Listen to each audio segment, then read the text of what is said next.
अस्सलामुअलैकुम, मैं हूं सबा भट्टी और आप देख रहे हैं MAT 20 न्यूज HD। आइए नजर डालते हैं आज की अहम खबर पर।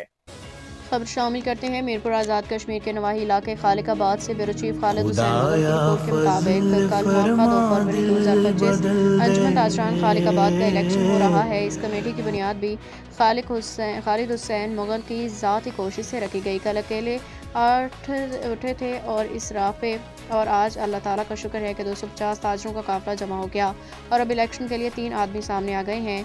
और आज की मीटिंग में यह तय पाया कि जो भी सदर कामयाब होगा वो हर दुकानदार को तहफ़्फ़ुज़ देगा और दुकानदार को यकजा रखने की कोशिश करेगा।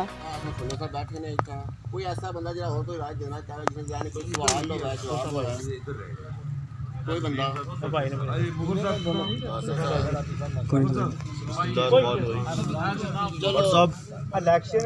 तारिक भाई अगे वाजे कर छोड़िया तारिक भाई ना घर बाहर है या क्या है ये नहीं कि मेरा अपना कजन है या कोई मैं इसी सपोर्ट करना जरूरी सी हो क्योंकि मैं चार बंदा सुनो चेक कर कि मैं 4 साल हो गए होटल पाए हैं 4 सालों इन्होंने चावां शावां असा को जानिया दियां इन्होंने बंदे प्लाटा ने बंदे आने रहे ठीक है वो सारा ये डील करने दे ठीक है अगर ये इन्हें घर बाहर नहीं है तो फिर चावां